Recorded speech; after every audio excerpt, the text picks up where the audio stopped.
이제 다 같이 일어나셔서 오늘도 우리를 불러 예배케 하신 하나님께 감사하며 함께 사도신경으로 우리의 신앙을 고백하겠습니다. 나는 전능하신 아버지 하나님 창조의 창조주를 믿습니다. 나는 그의 유일하신 아들 우리 주 예수 그리스도를 믿습니다. 그는 성령으로 잉태되어 운동되어 마리아에게서 나시고 본디오 빌라도에게 고난을 받아 십자가에 못 박혀 죽으시고 장사된지 사흘 만에 죽은 자 가운데서 다시 살아나셨으며 하늘에 오르시어 전능하신 아버지 하나님 우편에 앉아 계시다가 거기로부터 살아있는 자와 죽은 자를 심판하러 오십니다. 나는 성령을 믿으며 거룩한 공교회와 성도의 교제와 죄를 용서받는 것과 몸의 부활과 영생을 믿습니다. 아멘.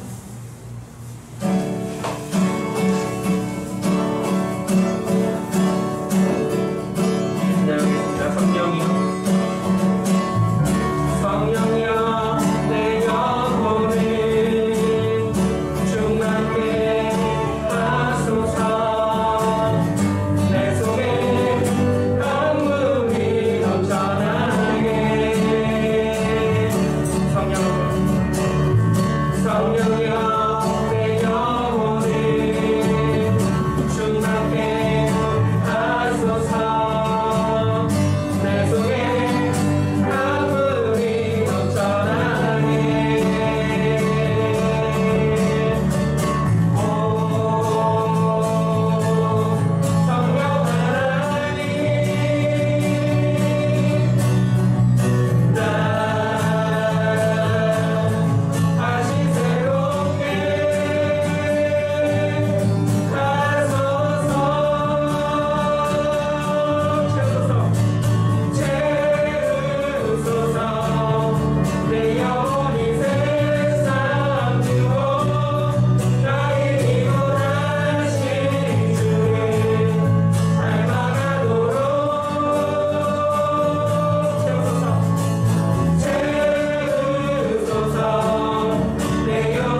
주인 되옵소서. 우리의 부족한 마음이지만 우리의 예배를 받아 주옵소서. 예배의 자리로 초대하신 하나님의 은혜에 응답하는 시간 되길 원합니다. 작은 예물 가지고 왔사오니 쓰이는 곳에 하나님 나라와 예수 그리스도의 이름이 널리 전파되도록 역사하옵소서. 한 주간 우리의 불의한 모습이 있었다라면 하나님 다시 한번 사랑으로 감싸주시고 하나님 닮은 마음으로 예수 그리스도의 마음으로 체험받는 시간 되기를 간절히 소망합니다. 아픔과 슬픔이 위로되게 하여 주시고 기쁨과 감사함이 넘치게 하옵소서. 오늘도 주여 말씀하옵소서. 주의 종이 듣겠나이다. 예수 그리스도의 이름으로 기도드립니다. 아멘. 우리 일어나서 십계명 연독 읽겠습니다. 하나님이 이 모든 말씀으로 말씀하여 이르시되 나는 너를 애굽 땅 종 되었던 집에서 인도하여 낸 내 하나님 여호와니라. 제1은 너는 나를 내는 다른 신들을 내게 두지 말라. 제2는 너를 위하여 생긴 우상을 만들지 말고 또 위로 하늘에 있는 것이나 아래로 땅에 있는 것이나 땅 아래 물속에 있는 것에 어떤 형상도 만들지 말며 그것들에게 절하지 말며 그것들을 섬기지 말라. 제3은 너는 내 하나님 여호와의 이름을 망령되게 부르지 말라. 제4는 안식일을 기억하여 거룩하게 지키라. 제5는 내 부모를 공경하라. 제6은 살인하지 말라. 제7은 간음하지 말라. 제8은 도둑질하지 말라. 제9는 내 이웃에 대하여 거짓 증거하지 말라. 제10은 내 이웃의 집을 탐내지 말라. 예수께서 이르시되 내 마음을 다하고 목숨을 다하고 뜻을 다하여 주 너의 하나님을 사랑하라 하셨으니 이것이 크고 첫째 되는 계명이요 둘째도 그와 같으니 내 이웃을 내 자신같이 사랑하라 하셨으니 이 두 계명이 온 율법과 선지자의 강령이니라. 아멘.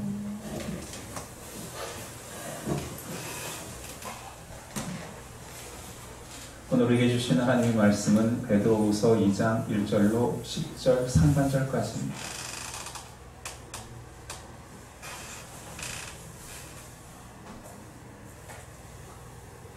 베드로후서 2장 1절로 10절 상반절까지.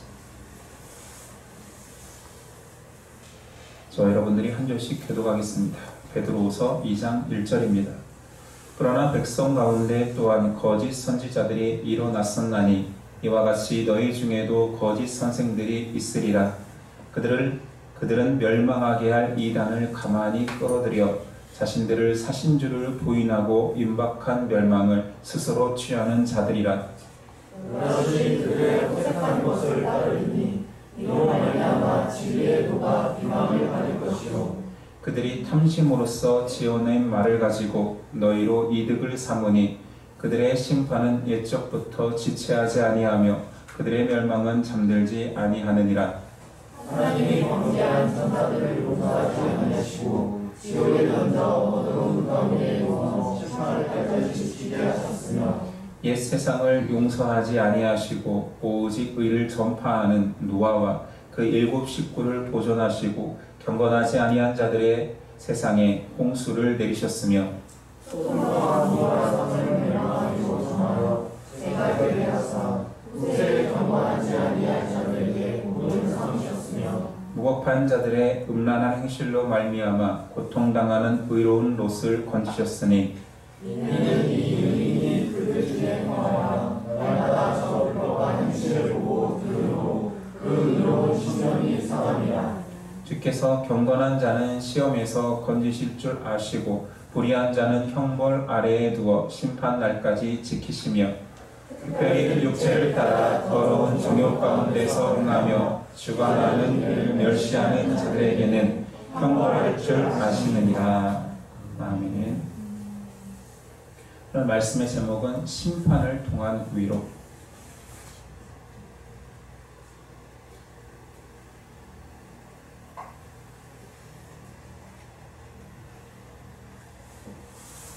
심판을 통한 위로라는 제목으로 은혜 나누겠습니다. 베드로후서는 3장의 아주 짧은 편지입니다. 전반부 1장은 어떠한 상황에서도 성도는 지극히 보배롭고 큰 약속을 받은 자이기에 하나님께서 주신 생명과 경건에 속한 모든 것을 쉬지 말고 열심을 다하라는 내용이었습니다. 이 장에서부터는 본격적으로 말하고 싶었던 거짓 교사들을 경계하라는 내용입니다. 1절입니다. 그러나 백성 가운데 또한 거짓 선지자들이 일어났었나니 이와 같이 너희 중에도 거짓 선생들이 있으리라. 그들은 멸망하게 할 이단을 가만히 끌어들여 자신들을 사신주를 부인하고 임박한 멸망을 스스로 취하는 자들이라. 베드로는 거짓 선생에 대한 3가지 특징으로 첫 번째, 그들은 진리를 왜곡한다 말합니다. 우리를 피로 사신 주 그리스도를 부인하여서 그들은 멸망을 자초한다라고 말합니다. 거짓 교사들은 하나님을 부인하거나 하나님의 말씀을 왜곡합니다. 이들은 처음 신앙을 하나님께서 허락하셨던 그때부터 지금까지 계속 존재해 왔습니다. 특별히 세상에는 많은 종교가 있는데 기독교에는 유달리 이단들이 많습니다. 그만큼 짝퉁, 거짓이 많다는 것은 진짜가 있다는 반증이 되기도 하지요. 이단들도 우리와 동일한 그 성경책을 봅니다. 거기에 예수님의 말씀을 읽으면서도 사신주를 부인하지요. 우리와 동일한 성경 속에서 예수님의 어록을 보지만 그들은 예수님을 믿지 않습니다. 오히려 그들의 교주가 예수님이라고 주장하지요. 놀랍지 않습니까? 예수님의 어록을 경전으로 삼으면서도 예수님을 믿지 않는 이런 아이러니. 베드로는 그들을 향하여서 사신주를 부인하여서 스스로 멸망을 자초하는 자들이라 말합니다. 두 번째 특징은 성적으로 문란합니다. 2절 여럿이 그들의 호색하는 것을 따르리니 이로 말미암아 진리의 도가 비방을 받을 것이요. 성적으로 타락한 자신들뿐만 아니라 신앙에 약한 자들까지 그런 호색으로 미혹합니다. 특이하게도 성적 타락이라는 죄는 자신만 들어가는 것이 아니라 주변 사람들도 함께 들어가라는 경향성이 있습니다. 고대 우상 숭배는 각각 다른 우상을 섬김에도 공통점이 있으니 문란한 성적 축제를 가진다는 거였습니다. 제사를 드린 이후에 그들이 문란한 성의식을 치르는 것을 우리는 페스티벌, 축제라고 합니다. 이교도 제사에서 나온 말입니다. 거짓 교사들은 교회 안에서까지 그런 이교적인 축제, 성적 타락을 주장하고 약한 성도들을 유혹합니다. 세 번째 특징은 탐욕스럽고 이득을 취합니다. 3절 상반절 그들이 탐심으로써 지어낸 말을 가지고 너희로 이득을 삼으니. 그들의 종교 행위와 열심은 단순한 열심이 아니라 자신들의 이득을 위한 열심과 열정으로 흐릅니다. 문제는 이런 탐욕스러운 신앙인들이 시대를 막론하고 많다는 데 있습니다. 구약은 하나님께서 율법을 처음 주실 때부터 그런 거짓 교사들, 선지자들을 경고합니다. 신명기 18장 20절 만일 어떤 선지자가 내게 전하라고 명령하지 아니한 말을 제 마음대로 내 이름으로 전하든지 다른 신들의 이름으로 말하면 그 선지자는 죽음을 당하리라 하셨느니라. 이들은 하나님의 말을 자기가 가졌다고 거짓말로 이야기하면서 전하는 자들입니다. 그런데 그 수가 항상 참 선지자보다 많았지요. 왕상 22장에는 유다왕 여호사밧 때에 유다왕이 북이스라엘 왕과 연합하여서 아람 왕을 치자라고 제안합니다. 그때 혹 이 뜻이 하나님의 뜻인지 선지자들을 불러 물어보자 해서 자그마치 400명의 선지자들을 모았는데 그들이 이구동성으로 아람을 치소서. 이때 단 한 명만 미가야 선지자만 그것은 하나님의 뜻이 아니라 말합니다. 예레미야에 보니 5장 30절이야 이 땅이 무섭고 놀라운 일이 있도다. 선지자들은 거짓을 예언하며 제사장들은 자기 권력으로 다스리며 내 백성은 그것을 좋게 여기니 마지막에는 너희가 어찌하려느냐 경고하며 이들의 특징은 이는 그들이 가장 작은 자로부터 큰 자까지 다 탐욕을 부리며 선지자로부터 제사장까지 다 거짓을 행함이라. 만군의 여호와께서 이와 같이 말씀하시되 너희에게 예언하는 선지자들의 말을 듣지 말라. 그들은 너희에게 헛된 것을 가르치나니 그들이 말한 묵시는 자기 마음으로 말미암은 것이요 여호와의 입에서 나온 것이 아니니라. 심지어 에스겔은 성경 한 장을 통하여서 거짓 선지자를 예언하는 장 에스겔 13장이 있습니다. 인자에는 이스라엘에 예언하는 선지자들에게 경고하여 예언하되 자기 마음대로 예언하는 자에게 말하기를 너희는 여호와의 말씀을 들으라. 미가 선지자도 경고합니다. 3장 5절 내 백성을 유혹하는 선지자들은 이에 물 것이 있으면 평강을 외치나 그 입에 무엇을 채워주지 아니하는 자에게는 전쟁을 준비하는도다. 그들의 특징은 이득을 취한다는 거고 그들은 항상 다수였습니다. 우리는 이쯤 되면 질문할 수 있죠. 왜 하나님께서는 자신의 종을 자처하는 가짜들을 계속 이스라엘 사이에 두시는가? 신명기에 그들을 죽이라 명령하지만 그들은 항상 존재할 것이다. 이유를 말하고 있습니다. 13장 1절이에요. 너희 중에 선지자나 꿈꾸는 자가 일어나서 이적과 기사를 내게 보이고 그가 내게 말한 그 이적과 기사가 이루어지고 너희가 알지 못하던 다른 신들을 우리가 따라 섬기고자 말할지라도 너는 그 선지자나 꿈꾸는 자의 말을 청종하지 말라. 이는 너희 하나님 여호와께서 너희가 마음을 다하고 뜻을 다하여 너희 하나님 여호와를 사랑하는 여부를 알려 하사 너희를 시험함이니라.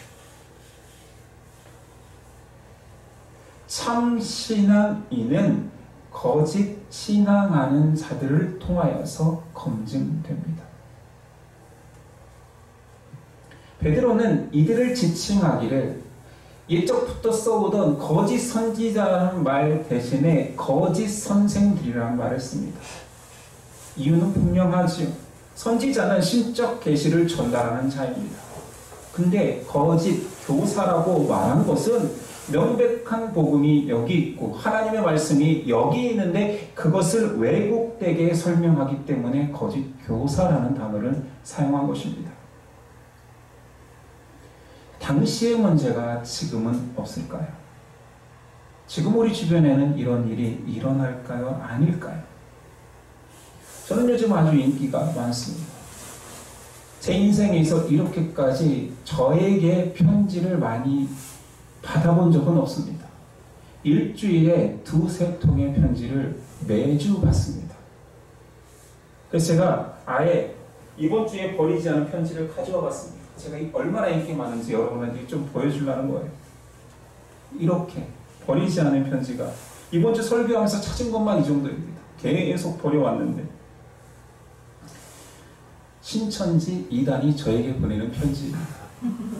센터에서는 이렇게 요한지파같이 담당인가 봐요. 그리고 이렇게 손편지까지. 특징은 글씨 잘 쓰는 사람만 손편지를 쓰나 봐요. 너무 글씨를 잘 써요. 정말 이쁘죠? 다 이쁩니다. 제가 다 보여드릴 수 없는 게 안타까울 정도예요. 이렇게까지 글씨를 이쁘게 잘 쓸 수 있나? 손편지입니다. 손편지 4개를 준비했는데 2개만 보여드리고요. 또 극성펜도 있습니다. 저희 교회에 찾아와 저희 교회 서신함에 직접 넣는 자들도 있습니다. 한 주에 한 통씩 꼭 넣습니다. 우리 아이들은 이걸 꼭 주워다가 저에게 줍니다. 땅바닥에 떨어져 있으면 목사님께 썼는데 땅바닥에 떨어져 있다고 주워서 주기까지 합니다. 이게 일주일에 2-3통씩 쉬지 않고 오고 있습니다. 만약에 외국 사람이 저희 교회 서신함을 본다면 우리 교회는 영락없이 신천지 교회입니다.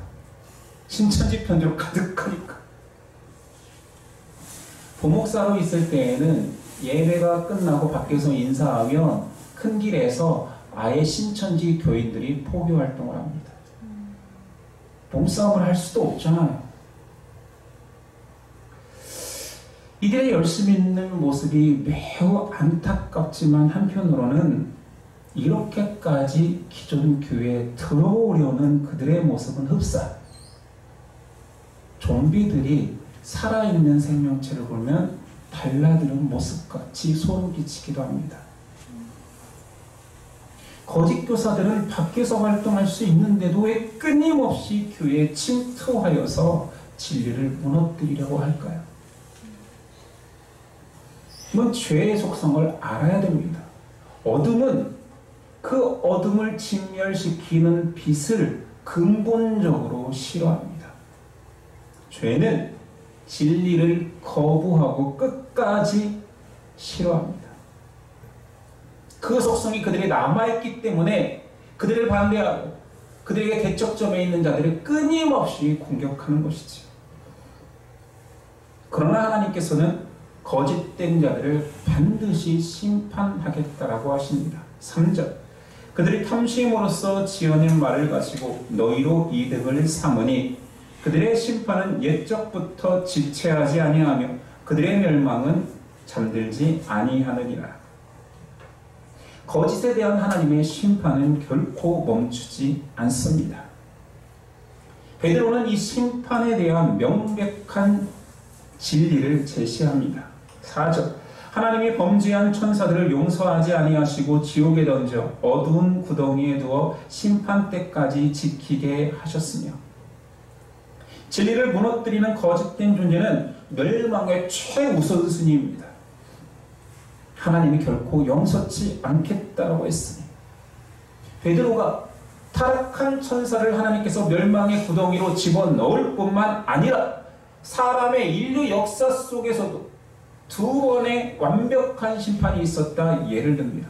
첫 번째는 우리도 다 알고 있는 노아 때의 심판이지요. 오직 의를 전하는 노아 7 식구를 제외하고는 하나님께서는 온 세상의 사람들을 물로 심판하셨습니다. 또 하나 예를 든 것은 소돔과 고모라 심판입니다. 경건치 아니하는 자들의 본보기로 삼고자 불로 심판하셨습니다. 베드로가 구약의 이 심판의 예 두 가지 예를 물로 심판하고 불로 심판하는 예를 꺼내면서까지 강조하고 싶은 것은 하나님께서는 거짓된 자들을 심판하신다입니다. 두 가지 예를 통하여서 심판의 엄중성을 강조하는 것이요.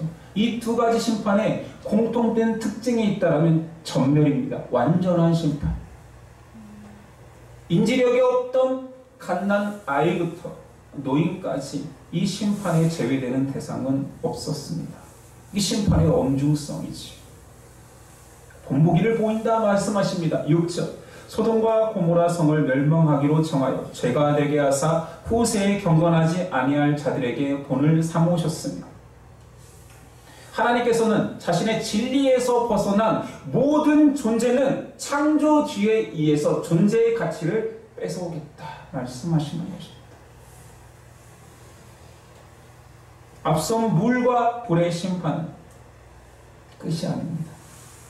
결국 마지막 날 심판 때 앞에 그들도 물로 심판받고 불로 심판받았던 그들도 완전한 심판 때 앞에 다시 설 것이기에 이것은 모두 다 완전한 심판에 대한 예표일 뿐입니다. 이 심판 중에도 하나님이 하시는 일이 있으니 의인을 구원하는 일입니다. 7절 무법한 자들의 음란한 행실로 말미암아 고통당하는 의로운 롯을 건지셨으니 하나님의 관심은 죄지은 자들의 심판이 아닙니다. 그들로 인하여서 의로운 자 하나님의 백성 하나님의 뜻을 따르는 자의 괴로움을 참지 않으시는 거지. 고통당하는 의로운 롯을 위하여서 소돔과 고모라 땅을 멸망시키셨습니다. 8절에도 나오죠. 이는 이 의인이 그들 중에 거하며 날마다 저 불법한 행실을 보고 들음으로써 그 의로운 심령이 상함이라. 하나님의 관심은 죄 있는 자의 심판에 있는 것이 아니라 의로운 자의 고통 속에 신음하는 그 모습, 그 음성에 있습니다. 롯이 불법한 행실 속에서 힘들어할 때 하나님께서 그 고통을 보신다 말합니다. 믿음으로 살아가는 자들이 악하고 약하여서 당하고 살지라도 하나님은 그 모습을 다 보고 계신다는 것이에요. 마지막 심판의 날은 의인의 고통이 극에 달했을 때 임할 것입니다. 우로운 자들의 심령이 세상의 악한 자들을 통하여서 더 이상 힘들어하고 버티기 힘들 때 하나님은 마지막 날을 선언하시는 거지. 그날 예수님이 오실 겁니다. 결국 하나님의 공의는 마지막 날 하나님의 심판에 의해서 완성됩니다. 9절이야. 주께서 경건한 자는 시험에서 건지실 줄 아시고 불의한 자는 형벌 아래에 두어 심판날까지 지키시며 특별히 육체를 따라 더러운 정욕 가운데서 행하며 주관하는 일을 멸시하는 자들에게는 형벌할 줄 아시느니라. 결국 우리가 기다려야 되는 날은 마지막 날입니다. 성도에게 심판은 어떤 의미입니까? 진리와 거짓이 완벽하게 갈리는 때입니다. 우리의 믿음이 결론이 지어지는 때죠. 세상 속에서는 양과 염소가 갈리워질 것입니다. 교회에서는 알곡과 쭉정이가 갈리워질 것입니다. 믿음을 지키며 세상에서 고난당하는 자들은 하나님의 편에 설 것이며 믿음을 조롱하고 믿음이 아무것도 아니라 그들을 핍박하는 이기적인 세상은 심판받는 날이 될 것입니다. 교회 안에 들어와 있지만 거짓말하는 자들은 심판의 대상이 될 것이며 의를 지키는 자들은 하나님의 위로와 환희를 느끼는 날이 될 것입니다. 베드로는 편지를 통하여서 세상에게 한 내용이 아니라 교회 안의 성도에게 말합니다. 너희는 염소가 아니오 양의 자리를 택한 자들이다. 그리고 이곳에도 분명히 알곡과 쭉정이가 있다면 너희는 제발 의인의 자리에 서다고 요청하는 것입니다. 교회 다닌다고 해서 다 하나님의 선택을 받는 것은 아니기 때문입니다. 의인은 세상을 살며 믿음 때문에 눈물을 흘릴 수밖에 없습니다. 그러니까 의인의 자리는 믿음으로 말미암는 눈물의 자리입니다. 우리가 점검해야 되는 것은 과연 우리는 어떤 자리에 서 있는가? 세속화된 세상에서, 불의가 넘치는 세상에서, 이기적이고 자기 중심적인 세상에서 과연 나는 그들과 편승하며 이 세상에서 여전히 안락한가 물어야 됩니다.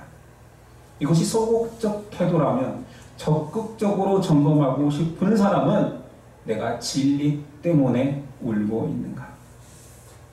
진리에 순종하기 위해서 지금도 고통당하고 있는가 물어보면 됩니다. 이 질문이 너무 어렵다라고 여겨진다라면 이렇게 물으면 됩니다. 나는 지금 하나님의 위로를 갈망하고 있는가? 아니면 세속적 가치를 갈망하고 있는가? 예수님은 이 세상을 사는 성도들에게 복된 자를 알려주셨습니다. 근데 그 내용이 특이하게도 힘든 자, 가난한 자, 애통하는 자, 의에 줄이고 목마른 자, 의를 위해 박해받는 자가 복되다 말씀합니다. 그 말을 뒤집어 보면 하나님의 말씀을 따라가는 자들은 복된 그 하나님의 복음을 가지고 있는 자들은 외롭고 슬프고 메마르고 목마르고 의에 줄이고 고통당한다는 뜻이기도 합니다. 시인은 이런 고백을 하죠. 126편입니다. 눈물을 흘리며 씨를 뿌리는 자는 기쁨으로 거두리로다. 울며 씨를 뿌리러 나가는 자는 반드시 기쁨으로 그 곡식단을 가지고 돌아오리로다.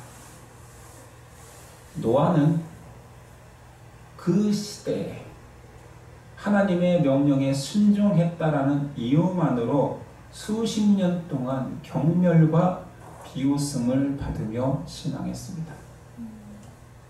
하나님의 명령에 순종했을 뿐인데 노아 역시 눈물로 씨앗을 뿌린 자라는 거지.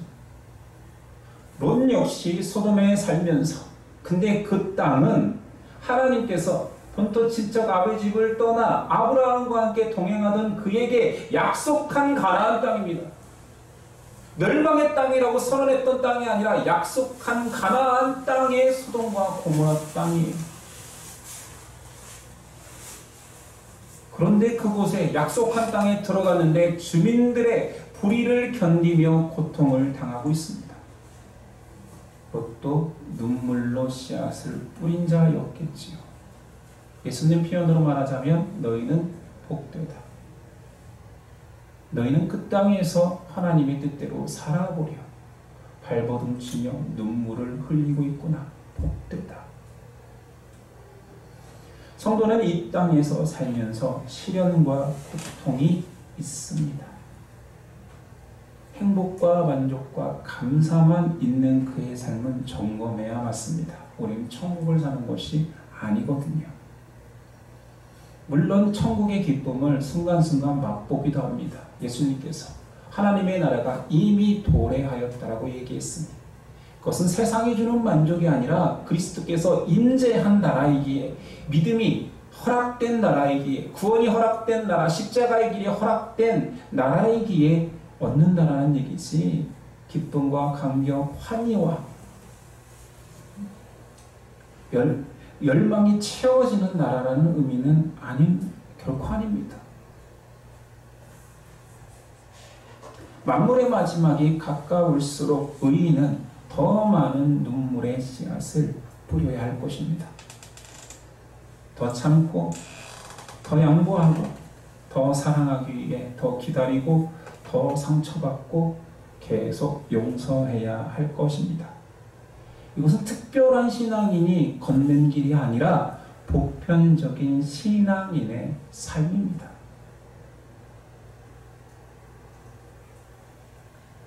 여러분 안에 이런 의문이 든 적 있습니까? 왜 하나님을 더 잘 믿을수록 힘들죠? 왜 더 사랑하려고 애쓰는데 더 외롭죠? 이런 질문 해보셨습니까? 저에게 이런 질문을 하는 사람이 종종 있습니다.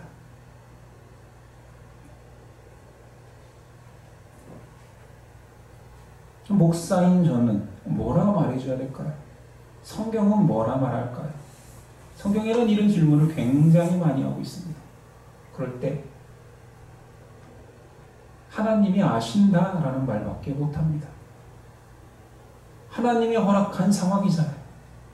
그리스도께서 승천하시면서 당부하신 것은 네 십자가를 지고 나를 따라오라였지 내가 십자가는 다 졌으니 꽃길만 걸으라 말씀하지 않았기에, 해줄 수 있는 말은 너의 아픔을, 너의 슬픔을, 너의 고통을 하나님께서 아신다. 그리고 그 위로는 마지막 날 끝난다. 완성된다. 세상의 끝이라고 우리가 생각할 때 사랑의 하나님이 끝을 짓는다 할 때에는 사랑의 완성일 것 같잖아요. 뭔가 아름다운 결론일 것 같잖아요. 졸업식 시즌이 되었으니 그 끝은 상장과 칭찬과 행복이 가득한 그런 결론 같잖아요. 세상 끝에 사랑이신 하나님이 준비한 것은 심판입니다. 사랑의 완성이 공의의 완성으로 이루어지는 거지요. 비진리, 비복음, 죄악을 완전히 제거하는 날이기에 공의의 완성입니다. 이것이 진실입니다.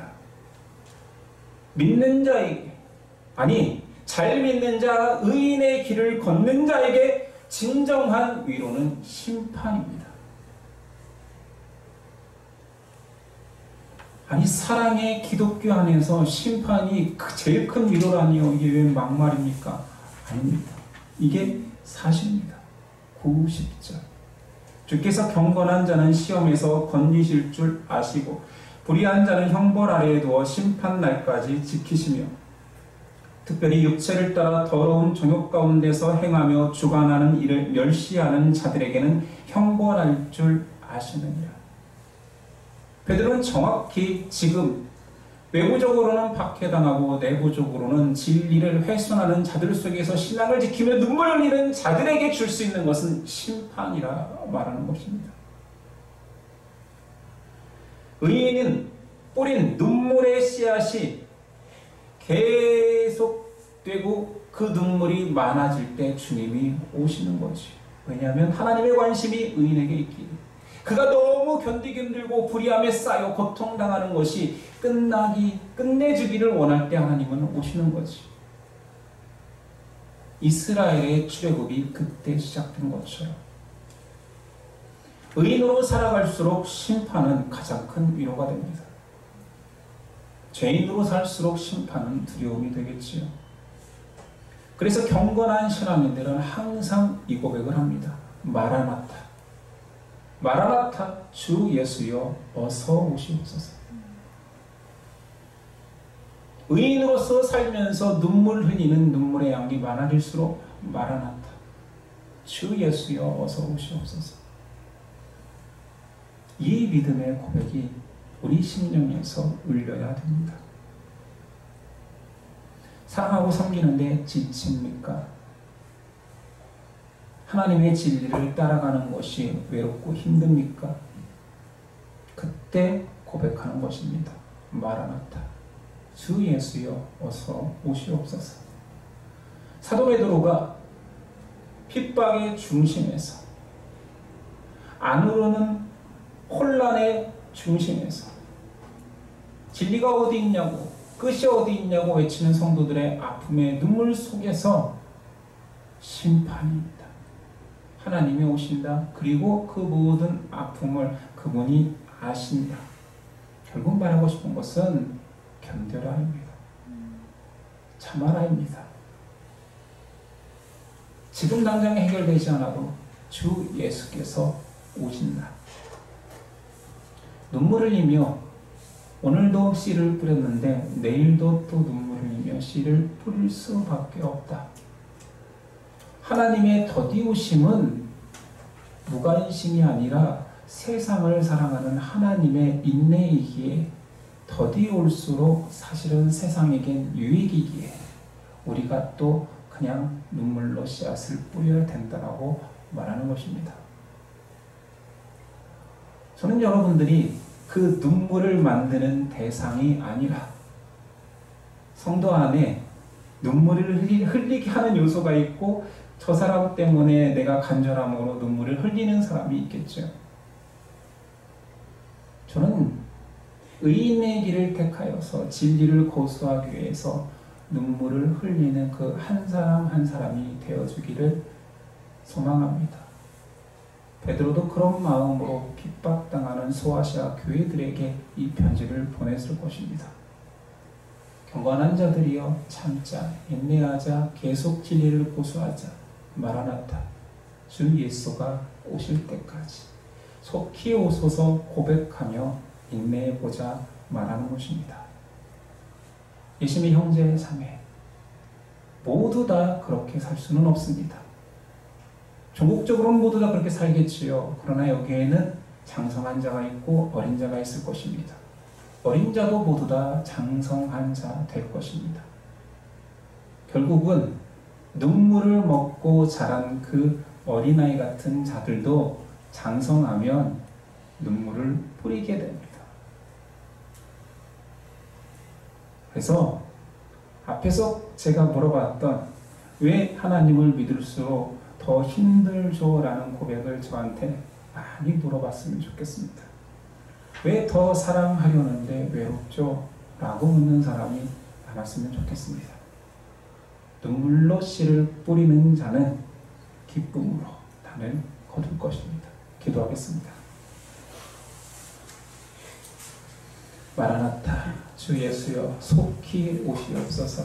이 고백이 진리를 따르며 더 사랑하고 이기적인 세상에서 이타적으로 살아가는 이유가 그리스도의 자녀이기 때문이라고 고백하는 자들의 입속에서 많이 나오게, 예수님의 형제 자매들의 입속에서도 고백되어지게 역사하옵소서. 마라나타, 주 예수여 오시옵소서. 예수님의 이름으로 기도드립니다. 하나님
이제는 우리 주 예수 그리스도의 은혜와 그 아들을 보내신 하나님의 사랑과 성령의 영원한 사귐이 지금부터 영원까지 함께 하시기를 간절히 축원합니다.